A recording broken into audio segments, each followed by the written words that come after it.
Hello everyone, welcome to CPC academy. तो CPC academy में आपका दोस्तों स्वागत है। ठीक, तो हम क्या कर रहे थे, हमने दिल्ली पुलिस और यूपी पुलिस कांस्टेबल की जीएस की हमने एक सीरीज चला रखी है। और ये दिल्ली पुलिस ही नहीं है, सभी एग्जाम आप जो टारगेट करते हैं एसएससी का हो, ठीक है, या आप कोई भी स्टेट एग्जाम दे रहे हो, ठीक है, और आपको क्विक रिवीजन करना है और बेहतरीन कंटेंट के साथ करना है, तो ये सीरीज आपके लिए बहुत ज़्यादा क्या है, बेनिफिशियल है।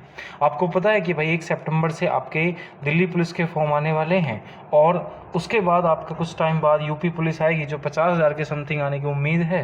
तो उस चीज़ के लिए कंटेंट जो है ये बहुत ज़बरदस्त कंटेंट है। अगर आपने सारी वीडियो देख ली तो आपको मैं कह रहा हूँ, अगर जीएस के सपोज मानो 50 क्वेश्चन आते हैं तो 50 में से 45 जो हैं वो इन्हीं चीज़ों से आपको मिल जाएंगे। अगर नहीं भी मिलेगा तो आप रिलेट कर पाओगे कि हाँ ये चीज़ वहाँ थी और वहाँ से ये वाला उसका ऑप्शन नहीं हो सकता, क्योंकि वनडे एग्ज़ाम में यही सबसे बड़ी पहचान हम कर लेते हैं ईजिली कि भाई कौन सा आंसर हमारा नहीं हो सकता। तो बिना टाइम वेस्ट किए हम सीधे टॉपिक पाएंगे। और अभी तक हमने बहुत सारी हिस्ट्री की क्लासेस कवर कर ली थी और अभी तक हमने इसमें क्या पढ़ा था, लास्ट क्लास में हमने बंगाल विभाजन हमने देखा था, 1905 में हुआ था और 1911 में बंगाल विभाजन को क्या कर दिया गया था, रद्द कर दिया गया था। इतनी सारी चीज़ें हमने अभी तक पढ़ी हैं। ठीक, आई होप आपको मज़ा आ रहा होगा। ठीक, और अगर आपने अभी तक हमारा चैनल सब्सक्राइब नहीं किया तो भाई दोस्त, सबसे पहले तो आप हमारा चैनल सब्सक्राइब कर लें जिसका नाम है सीपीसी एकेडमी। ठीक, और वीडियो को शेयर जरूर करें, क्योंकि हम बस यही चाहते हैं कि आपको देखो अच्छा कंटेंट मिले, और वीडियो को शेयर करना बिल्कुल भी ना भूलें। अब देखो हम चलेंगे बिना टाइम वेस्ट के सीधे आज के टॉपिक पर, और आज का टॉपिक बड़ा प्यारा है जिसका नाम है जी काकोरी षड्यंत्र। इसको मैं थोड़ा सा कर लाऊंगा, इधर ले आऊंगा। ठीक है, तो आज जो है हम पढ़ने वाले हैं काकोरी। ठीक है, आपने सुना होगा कि भाई काकोरी कांड, कि एक ट्रेन को लूटा गया था, तो वो सब हम चीज़ों को आज डिस्कस कर लेंगे बिना टेंशन के। अगर आपके पास कोई काकोरी से क्वेश्चन आता है तो अब चुटकियों में आप आराम से बता दोगे कि भाई क्या चीज़ थी। तो देखो, काकोरी से पहले अगर मैं सबसे पहले आपको बताऊं, थोड़ा सा मैं इसको थोड़ा सा कलर चेंज करने की कोशिश करता हूं, बढ़िया सा कलर लेके आता हूं। ठीक है, तो भाई कलर की अगर बात करें तो हमने एक चीज़ आपको याद रखनी है कि एक संगठन बना था जिसका नाम था जी हिंदुस्तान। क्या नाम था? हिंदुस्तान। एक थोड़ा सा रुको रुको रुको, थोड़ा सा ठीक है, इस चीज़ को हम थोड़ा सा वेट करो, एक सेकेंड।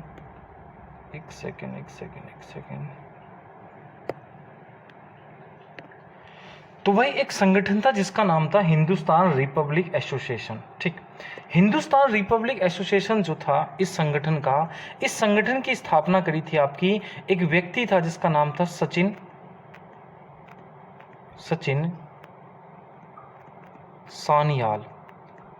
तो सचिन सान्याल ने हिंदुस्तान रिपब्लिक एसोसिएशन की स्थापना करी, और इसकी जो स्थापना करी थी इसने अक्टूबर 1924 में करी। और इसी के कुछ सदस्य थे जिसका नाम था भाई राम प्रसाद बिस्मिल था। ठीक है, मैं नाम लिख देता हूं कि एक का नाम था राजेंद्र लहरी,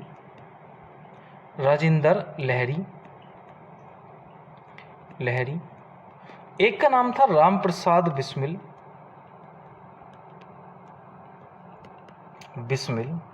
ठीक, एक का नाम था अशफाक उल्ला खां। अशफाक उल्ला खां।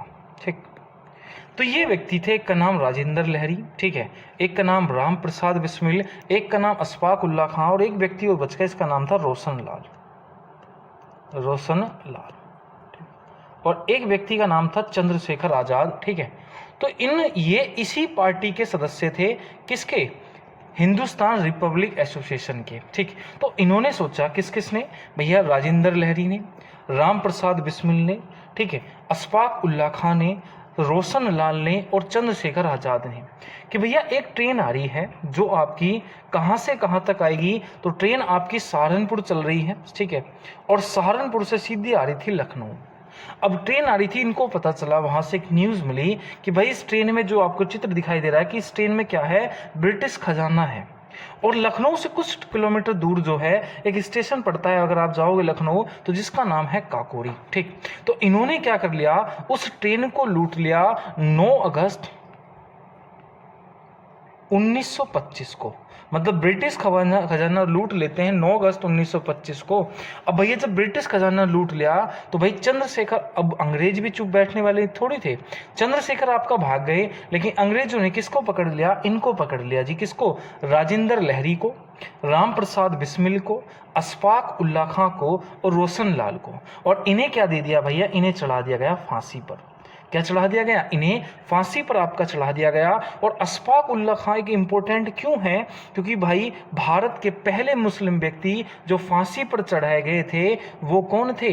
अशफाक उल्ला खां थे। ठीक, उसके बाद राम प्रसाद बिस्मिल से एक चीज आपकी याद रखनी है कि राम प्रसाद बिस्मिल जो थे, इनका एक जो वक्तव्य है बहुत ज़्यादा इंपॉर्टेंट है, जो पूछा जाता है कि सरफरोशी की तमन्ना अब हमारे दिल में है, देखना है बाजुए जोर दूसरा कातिल में। ठीक, तो ये सब किसने कहा है? तो राम प्रसाद बिस्मिल ने आपका कहा है। ठीक, उसके बाद अब देखो बचे कौन? चंद्रशेखर आजाद। अब अंग्रेजों ने भैया चंद्रशेखर आजाद का पता कर लिया, और पता कहाँ करा जी? इलाहाबाद में। कहाँ कर लिया कि भाई चंद्रशेखर आजाद जो हैं आपके कहाँ बैठे हैं? इलाहाबाद में। और इलाहाबाद का एक पार्क पड़ता है जिसका नाम है अल्फ्रेड पार्क। Alfred park. और भाई अंग्रेज कूद के कहाँ पहुंच गए? अल्फ्रेड पार्क में पहुंच गए 27 फरवरी 1931 को। तो 27 फरवरी 1931 को अंग्रेज आपकर कहाँ कूद के चले गए? तो ये कूद के चले गए आपके कहाँ पर? तो ये कूद के पहुंच गए आपका अल्फ्रेड पार्क में। और अंग्रेजों और किसके बीच में? अंग्रेजों के बीच में और भैया चंद्रशेखर आजाद के बीच में 27 फरवरी 1931 को एक मुठभेड़ हो जाती है, गोलीबारी चलती है। तो जब चंद्रशेखर आजाद के पास एक गोली बचती है तो वो अपने आप को ही क्या कर लेते हैं? गोली मार लेते हैं, क्योंकि उनका मानना था कि English has not bullet to shoot me, कि भाई अंग्रेजों की गोली मुझे नहीं छू सकती। तो ये बात बोली थी किसने? चंद्रशेखर आजाद ने। तो चंद्रशेखर आजाद की हत्या कब हुई है? उनकी मृत्यु कब हुई? 27 फरवरी 1931 को। क्या इतनी बात समझोगे? बस इतनी चीज आपको याद रखनी है। काकोरी कांड कब हुआ? 9 अगस्त 1925 को।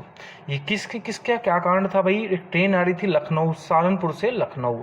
ठीक है, बस इतनी चीज आपको याद रखनी है। अब देखो थोड़ा सा आगे मैं बढ़ूंगा, तो थोड़ा सा आगे जब मैं बढ़ा तो आप सबको एक इनाम याद होगा हमारे फ्रीडम फाइटर का, जिसका नाम है भगत सिंह। क्या नाम है जी? भगत सिंह। भगत सिंह जो है इसने एक सभा का संगठन किया, एक नौजवान सभा। तो नौजवान सभा का इन्होंने क्या करा था आपका? तो नौजवान सभा को इन्होंने क्या करा है? नौजवान सभा का इन्होंने एक संगठन बनाया, इसका नाम था नौजवान सभा।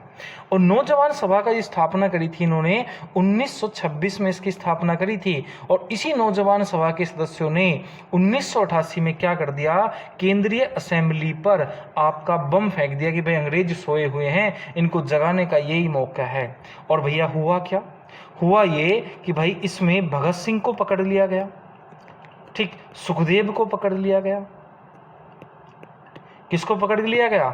जतिन दास को पकड़ लिया गया, जतिन दास को पकड़ लिया गया, राजगुरु को पकड़ लिया गया जिन्होंने बम फेंके थे, बटकेश्वर दास को पकड़ लिया गया, बटकेश्वर दास को पकड़ लिया। और इन्हें भैया सबको सुना दी फांसी की सजा।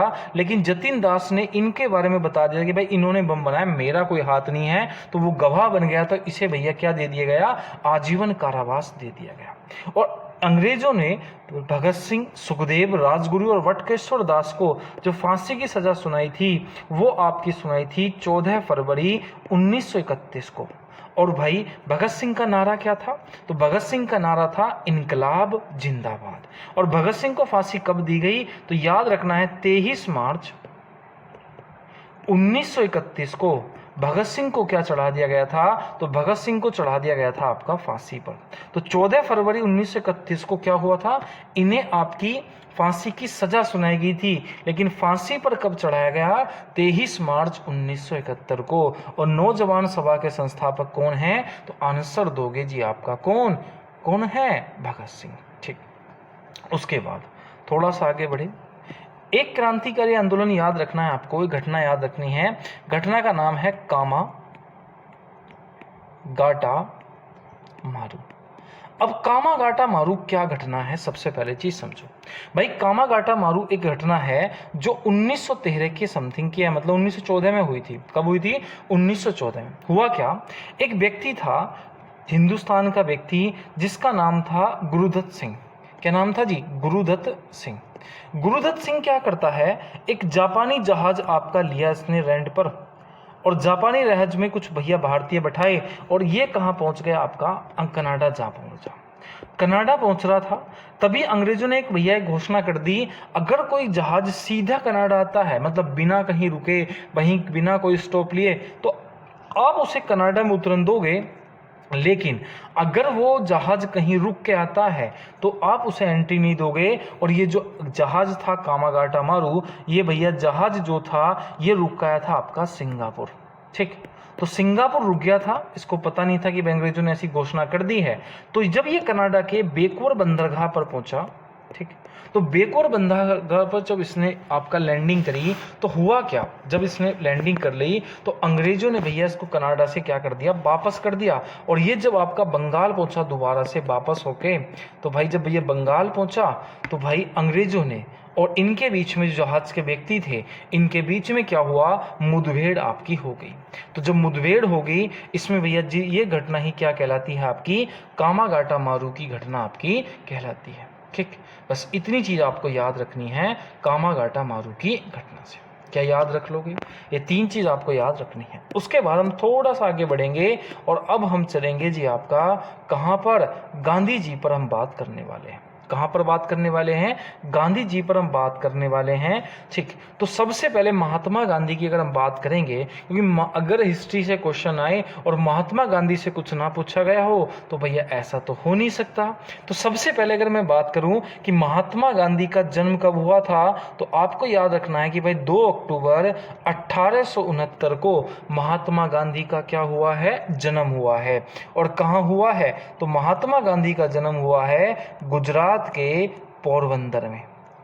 तो गुजरात के पोरबंदर में महात्मा गांधी का आपका जन्म हुआ। बहुत बार आपको ये मिलेगा कि भाई महात्मा गांधी का पूरा नाम क्या था, तो पूरा नाम जो है महात्मा गांधी का वो है मोहनदास करमचंद गांधी। क्या नाम है जी? मोहनदास करमचंद गांधी। ये महात्मा गांधी का क्या है? पुराना नाम है। जबकि लोग प्यार से इन्हें क्या बोलते थे? भैया भाई कहते थे या प्यारे कहते थे। ठीक, इनके पिता का नाम जो था आपका करमचंद गांधी था, और इनका बेसिकली इनके दादा का नाम क्या था? मोहनदास। ठीक है, तो बस इनका नाम पड़ गया आपका मोहनदास करमचंद गांधी। अगर इनकी बात करूं इनकी माता का नाम, तो भैया इनकी माता का नाम था पुतली बाई। क्या नाम था जी? पुतली बाई। माता का नाम क्या था इनकी? तो माता का नाम महात्मा गांधी की क्या था? पुतली बाई था। अब देखो होता क्या है भैया, 1869 में इनका जन्म हुआ था। 1883 में जब मात्र ये 14 साल के व्यक्ति थे, जब इनकी 14 ईयर्स हुई थी एज, इनका क्या कर दिया जाता है? आपका विवाह कर दिया जाता है। और विवाह करने के बाद इनका जो विवाह किया गया था, किससे करा गया था? कस्तूरबा गांधी से इसका विवाह हुआ। किसका? महात्मा गांधी जी का। तो विवाह किससे हुआ जी? कस्तूरबा गांधी से। अगर कोई आपसे पूछे कि महात्मा गांधी के कितने पुत्र थे, तो आपके इनके 4 पुत्र थे। क्या नाम थे जी? एक का नाम था हरीलाल। ठीक, वैसे एग्जाम में नहीं पूछा था, लेकिन लिखना हो तो लिख लो। एक का नाम था मनीलाल। ठीक, एक का नाम था रामदास। ठीक, और एक का नाम था जी आपका देवदास। देवदास। लेकिन महात्मा गांधी के एक पुत्र जिसका नाम था आपका यमुना बजाज था। यमुना बजाज, इसको महात्मा गांधी का गोद लिया हुआ पुत्र कहते हैं। तो टोटल महात्मा गांधी के कितने पुत्र हो गए? 5। 4 हरीलाल, मनीलाल, रामदास, देवदास, और 5वां कौन था जी? आपका यमुना बजाज था, जिसे महात्मा गांधी का आपका 5वां पुत्र है। ठीक है, या दत्तक पुत्र है। अब देखो हुआ क्या, 83वें जन्म विवाह हुआ था। अब 1888 में इनको क्या हुआ? एक पुत्र की प्राप्ति होगी जिसका नाम था हरीलाल।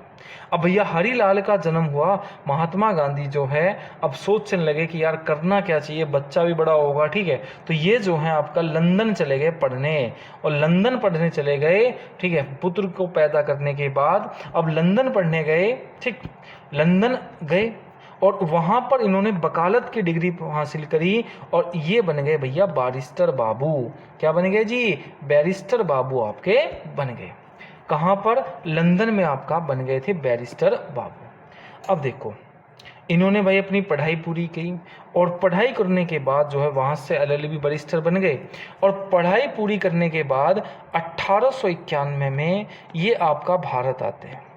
तो पढ़ाई पूरी करने के बाद महात्मा गांधी कब भारत आए? 1891 में भारत आए और मुंबई और राजकोट में, कहाँ पर? एक तो मुंबई में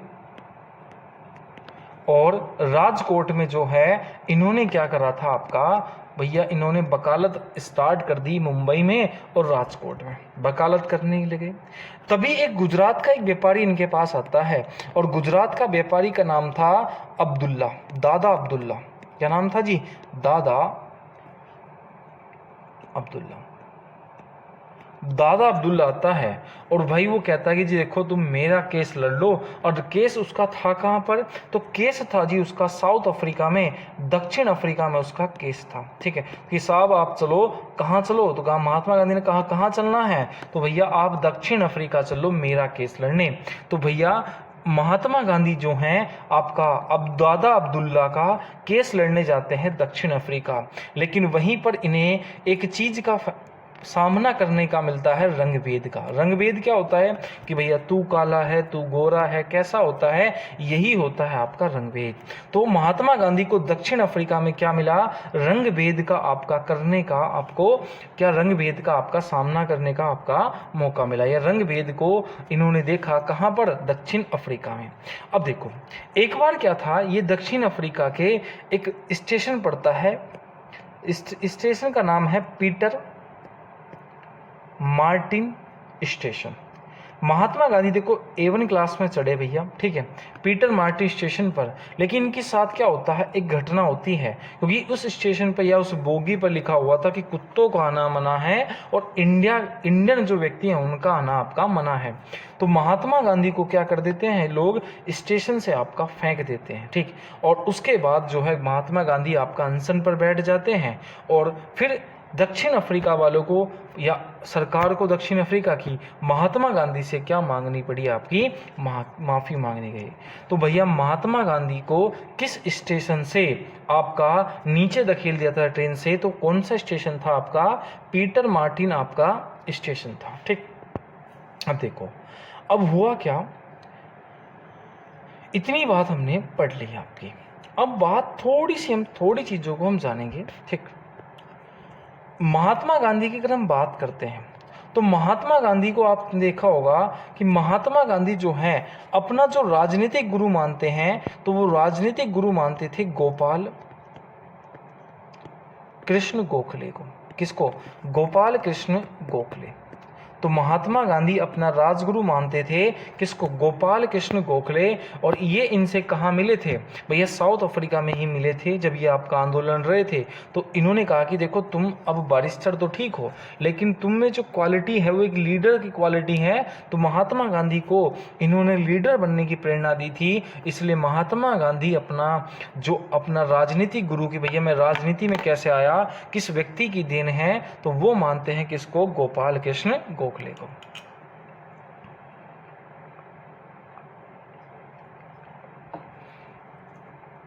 अब देखो तो गोपाल कृष्ण गोखले को क्या माना इन्होंने? अपना राजनीतिक गुरु। अब देखो महात्मा गांधी को दो चीज की बड़ी शौक थी, आपने देखा होगा, एक तो आंदोलन लड़ना, ठीक है, मतलब सत्याग्रह करना।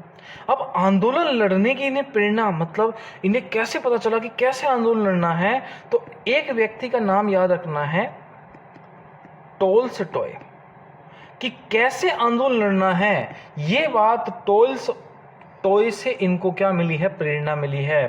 ठीक है, और महात्मा गांधी को भैया टॉलस्टॉय से पता चल गया कि कैसे क्या लड़ना है जी, युद्ध कैसे लड़ना है, आंदोलन पर कैसे बैठना है। दूसरा, महात्मा गांधी भूख हड़ताल पर बैठते थे भैया, ये बात किससे मिली? तो जर्मनी का एक विद्वान था जिसका नाम था रस्किन। क्या नाम था जी? रस्किन। तो रस्किन से प्रेरणा मिली थी कि कैसे भैया भूख हड़ताल पर बैठना है। ठीक है, तो भूख हड़ताल की प्रेरणा किससे मिली? तो रस्किन से मिली। मतलब आंदोलन लड़ने की प्रेरणा टॉलस्टॉय से और भूख की या भूख हड़ताल पर बैठना किससे? आपकी रस्किन से। और इन चीज़ों का इस्तेमाल आपका कौन करते थे? आपका महात्मा गांधी करते थे। भैया पहले अनशन पर बैठे, नई बात बनी तो भैया रोटी पानी छोड़ दी, ठीक है। तो आंदोलन लड़ने की प्रेरणा टॉल्स्टॉय से, और भूख हड़ताल पर बैठने की प्रेरणा रस्किन से। इतनी चीज़ आपको आई होप आपको समझ में आई होगी। चलो थोड़ा सा हम आगे को चीज़ों को बढ़ाते हैं, ठीक है। अब मैं इसको थोड़ा सा फोटो अपना ऊपर ले जाता हूँ। अब सुनो, अब मेरी बात थोड़ी सी सुनो। अब हम देखेंगे भाई महात्मा गांधी को कुछ उपाधियां भी दी गई हैं, ठीक। क्या उपाधि दी गई हैं वो चीज़ भी हम जानेंगे। थोड़ा सा कलर चेंज कर लेता हूँ। तो महात्मा गांधी को कुछ उपाधि दी गई हैं, ठीक। किस किस ने कौन सी उपाधि दी गई है, ये डायरेक्ट क्वेश्चन आपका एग्जाम में देखने को मिलता है कि भैया महात्मा गांधी को किसने क्या उपाधि आपकी दे दी, ठीक। तो देखो अंग्रेज हैं, ठीक।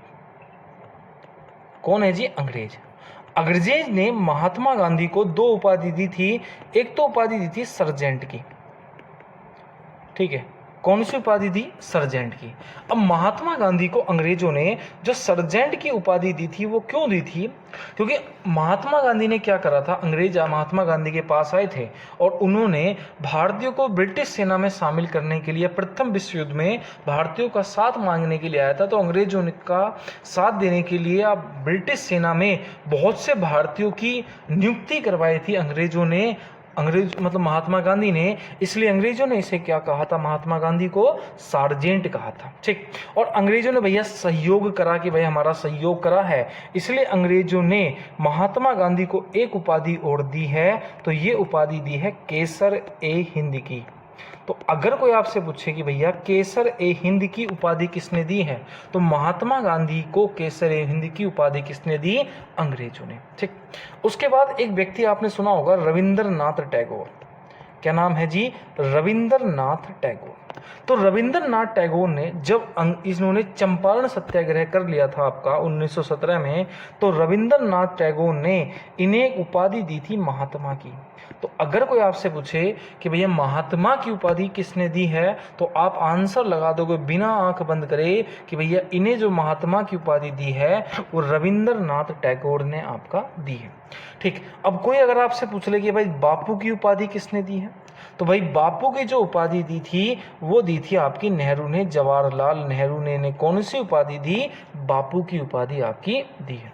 अगर कोई पूछे कि भाई महात्मा गांधी को किस व्यक्ति ने राष्ट्रपिता कहा, ठीक है, राष्ट्रपिता कहा, तो आंसर दोगे कि भाई महात्मा गांधी को राष्ट्रपिता किसने कहा था? तो सुभाष चंद्र बोस ने आपका इन्हें राष्ट्रपिता आपका कहा था, ठीक। या कोई अगर आपसे पूछ ले कि महात्मा गांधी को किस व्यक्ति ने अर्धनग्न फकीर कहा था? अर्धनग्न फकीर, तो आंसर दे दोगे कि भैया एक चर्चिल आएगा। अभी हम गोलमेज सम्मेलन पढ़ेंगे ना तब बताऊंगा। तो एक व्यक्ति था बिस्टिल चर्चिल। क्या नाम था जी? बिस्टिल चर्चिल था, जिसने महात्मा गांधी को क्या कहा था? तो भैया महात्मा गांधी को अर्धनग्न फकीर कहा था, ठीक। बस इतनी चीज आपको याद रखनी है। और आइंस्टीन ने भी इनके बारे में कहा गया कि भाई ऐसे आने वाले 100-200 सालों में ऐसा कोई भी व्यक्ति नहीं आने वाला नहीं कि इतना सा कमजोर सा व्यक्ति और इतनी बड़ी बड़ी उपलब्धि उसने हासिल कर ली थी, ठीक। तो बस क्या याद रखना है कि भैया अंग्रेजों ने इन्हें कौन सी उपाधि दी? सार्जेंट की उपाधि दी, ठीक। कौन सी उपाधि दी थी जी? सार्जेंट की उपाधि दी थी। और कौन सी उपाधि दी थी? केसर ए हिंद की उपाधि आपकी दी। रविंद्रनाथ टैगोर ने इन्हें महात्मा की उपाधि दी, नेहरू ने इन्हें बापू की उपाधि दी, सुभाष चंद्र बोस ने इन्हें राष्ट्रपिता की उपाधि दी, और बिस्टर चर्चिल ने इन्हें क्या कहा था? अर्धनग्न फकीर आपका कहा था, ठीक। अब थोड़ा सा आगे हम चीजों को बढ़ाते हैं। अब देखो हुआ क्या भैया, 9 जनवरी 1915 को महात्मा गांधी जो हैं वो आपका भारत आए थे। कब आए थे? 9 जनवरी 1915 को। और 9 जनवरी 1915 को अंग्रेज मतलब महात्मा गांधी भारत लौटे थे। इसलिए हर साल जो है प्रवासी भारतीय दिवस, तो एग्जाम में पूछा भी जाता है कि प्रवासी भारतीय दिवस जो है वो कब मनाते हैं? तो 9 जनवरी को हम हर साल जो है प्रवासी भारतीय दिवस मनाते हैं। जैसे 12 जनवरी को क्या मनाते हैं? तो राष्ट्रीय युवा दिवस आपका मनाया जाता है 12 जनवरी को आपका हर साल राष्ट्रीय युवा दिवस। और जब महात्मा गांधी आए थे इसलिए उनके आने की खुशी में हम क्या मनाते हैं? तो प्रवासी भारतीय दिवस आपका मनाते हैं, ठीक। इतनी बात आपको समझ में आ गई होगी। अब पूछा जाता है कि भाई जैसे महात्मा गांधी आए, तो महात्मा गांधी जो है इन्होंने सबसे पहले एक आश्रम की स्थापना करी थी, सत्याग्रह आश्रम की। मतलब इन्होंने अहमदाबाद में एक आश्रम की स्थापना कर दी, जिस आश्रम का नाम था साबरमती आश्रम। क्या नाम था जी? साबरमती आश्रम। तो साबरमती आश्रम की स्थापना किसने करी है? तो साबरमती आश्रम की जो स्थापना करी है वो आपकी महात्मा गांधी ने करी थी। और ये कहाँ करी थी? गुजरात के अहमदाबाद में। ठीक, बहुत बार लोगों ने एक क्वेश्चन पूछा गया, ठीक है, कि भाई इसमें पैसा किसने लगाया, ठीक है, या इस आश्रम को फंड कौन सा करता था? तो भाई इस फंड को करता था जी आपका साराभाई। कौन करता था? साराभाई। कौन करता था जी? साराभाई। तो साबरमती आश्रम की स्थापना आपकी कब हुई है? तो भाई 1917 में आपकी साबरमती की स्थापना आपकी हुई। ठीक, अब देखो महात्मा गांधी 1915 में आए। 1916 में कांग्रेस का एक अधिवेशन हुआ था, ठीक, और कांग्रेस का जो अधिवेशन हुआ था लखनऊ में हुआ था उस समय। कहाँ हुआ था जी? लखनऊ में। अब महात्मा गांधी उस अधिवेशन में क्या हो गए? आपके शामिल हो गए। और महात्मा गांधी जब लखनऊ अधिवेशन में शामिल हुए थे उस समय उस अधिवेशन की जो अध्यक्षता करी थी, तो नाम याद रखना है अंबिका मजूमदार। अंबिका मजूमदार। तो अंबिका मजूमदार ने उस लखनऊ अधिवेशन जिसमें महात्मा गांधी पहली बार 1916 में शामिल हुए उसकी अध्यक्षता करी। तो भाई जब अंबिका मजूमदार अधिवेशन वगैरह खत्म हो गया तो महात्मा गांधी एक व्यक्ति से मिले थे जिसका नाम था राजकुमार शुक्ल। क्या नाम थे जी? राजकुमार शुक्ल। अब इससे बैठ के भैया बातें शातें हो रही थी, तो उसने महात्मा गांधी को आपका एक सजेशन दिया कि साहब आप कहाँ चले जाओ? चंपारण चले जाओ। कहाँ चले जाओ? चंपारण। कि भैया चंपारण में क्या है कि अंग्रेज जो है वहाँ पर नील की खेती करा रहे हैं, तो आप वहाँ पर चले जाओ। तो महात्मा गांधी चंपारण चले गए राजकुमार शुक्ल के कहने पर। और महात्मा गांधी का पहला सत्याग्रह या पहला आंदोलन जो था वो कौन सा था जी? आपका चंपारण था। ठीक, उसके बाद 1918 में महात्मा गांधी ने कौन सा आंदोलन करा? तो या सत्याग्रह करा आपका खेड़ा सत्याग्रह आपका करा। और जब खेड़ा सत्याग्रह करा था गुजरात में, सब बता दिया गया था। तो ये जब वापस आ रहे थे तो भैया अहमदाबाद में 1918 में ही अहमदाबाद में जो मील के मजदूर थे, ठीक, उनके लिए भी ये भूख हड़ताल पर आपका बैठे थे।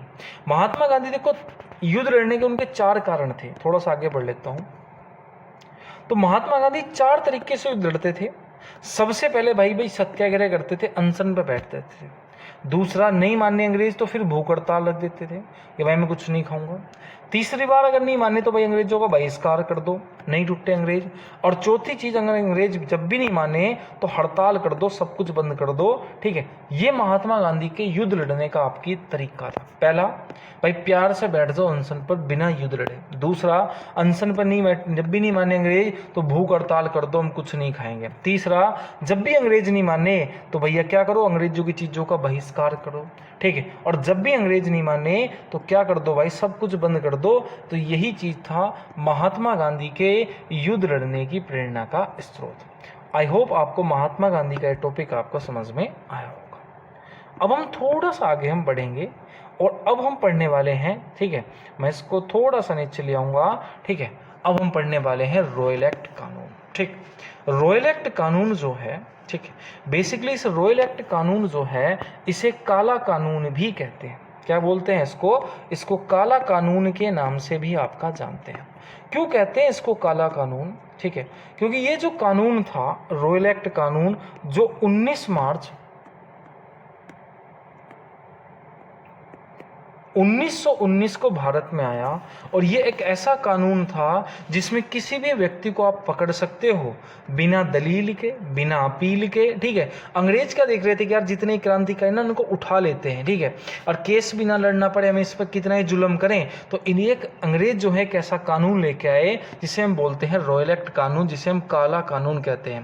भाई किसी व्यक्ति को ऐसे ही उठा लो, जेल में जाके बंद कर दो ना, भैया उसके वारंट की जरूरत है। ठीक है, तो इसी को बोलते थे आपका रॉयल एक्ट कानून। ठीक, अब रॉयल एक्ट कानून जो है ये कब आया? तो 19 मार्च 1919 को आपका रॉयल एक्ट कानून आया था, ठीक है। और इसके लिए भाई आपका क्या हुआ था, सब कुछ चल रहा था। इसके जब इस कानून का विरोध करा तो भाई 6 अप्रैल को गांधी जी ने कह दिया कि भाई देश में हड़ताल कर दो, ठीक है, क्योंकि इस कानून को तो बंद करना है, क्योंकि भैया किसी को भी उठा लेंगे और किसी को भी अंदर कर देंगे, ठीक है। तो भैया इसमें क्या होगा, 6 अप्रैल को 1919 में महात्मा गांधी ने पूरे देश में क्या कर दिया, आपका हड़ताल कर दी। अब देखो इस सत्याग्रह का जो मेन कांड था, रॉयल एक्ट कानून का जो विरोध हो रहा था, मेन चीज रखा गया, सबसे ज्यादा जो उग्र हुआ ये हुआ जी पंजाब में। क्या हुआ जी, पंजाब में सबसे ज्यादा उग्र हो गया। अब सबसे ज्यादा उग्रता यहाँ पर फैल गई, तो भैया अब इसको रोकना भी था। तो पंजाब वालों ने क्या करा, ठीक है, जब इसका भैया सब कुछ ज्यादा विरोध होने लगा तो अंग्रेजों ने, पंजाब के 2 व्यक्ति थे जो अच्छे नेता थे, एक का नाम था जी सैफुद्दीन किचलू। क्या नाम था, सैफुद्दीन किचलू, ठीक। और एक का नाम था सत्यपाल। एक का नाम क्या था जी, सत्यपाल। तो सैफुद्दीन किचलू और सत्यपाल को आपका क्या कर लिया जी, गिरफ्तार कर लिया। अब भैया इनको बिना दलील अपील के गिरफ्तार करा, तो ये आंदोलन थोड़ा सा और ज्यादा क्या हो गया, उग्र हो गया। और भैया एक घटना हुई, ठीक है, लोगों ने क्या कर दिया कि भैया हम जो हैं अमृतसर चलेंगे अब जा, और अमृतसर में एक तारीख डिक्लेयर हुई, ये इनके विरोध में क्या करेंगे, हम यहाँ पर आंदोलन करेंगे। एक तारीख डिक्लेयर हुई 13 अप्रैल 1919 को, ठीक। और 13 अप्रैल 1919 को ही कौन सा कांड हुआ है, जलियांवाला कांड आपका हुआ है। तो जब जलियांवाला कांड क्या था भैया, सैफुद्दीन किचलू, ठीक, और सत्यपाल गिरफ्तारी को लेकर लोगों में बहुत ज्यादा क्या था, गुस्सा था। तो भैया वहां पर क्या होता है, उस समय भारत का जो वायसराय था वो चेम्सफोर्ड था, ठीक। चेम्सफोर्ड को पता चला कि भाई रॉयल एक्ट का कानून का विरोध कर रहे हैं और जब हमने इनके 2 नेता पकड़े हैं उसका भी विरोध कर रहे हैं, तो बहुत जन सैलाब जो है अमृतसर में जलियांवाले जगह पर ये क्या होने वाले हैं, मिलने वाले हैं, ठीक। तो चेम्सफोर्ड ने भैया उस समय पंजाब की लेफ्टिनेंट, जो पंजाब का लेफ्टिनेंट गवर्नर था ओडायर, उसको फोन लगाया कि भाई ऐसे ऐसे बात है, तुम्हारे यहाँ इतना व्यक्ति मिलेंगे, उसको तुम्हें रोकना है। अब भैया इसने, जो पंजाब का लेफ्टिनेंट गवर्नर था, ठीक, इसने गोरखा रेजिमेंट है, और गोरखा रेजिमेंट के एक जनरल है आर डायर, इसने उसको फ़ोन लगाया कि भाई जलियांवाला बाग जा और वहाँ पर इस जन सैलाब को रोक दे, ठीक। अब जन सैलाब को रोकने के लिए भैया आर डायर को क्या कर दिया गया फ़ोन, और आर डायर आता है, ठीक है, उसको भैया उसने ना देखा आब ना देखा ताब, उन्हें सब पर क्या चला दी जी, गोलियां चला दी। ऐसा माना जाता है कि यहाँ पर कि 389 व्यक्ति जो थे, 379 व्यक्ति की क्या हो गई थी, मृत्यु हो गई थी।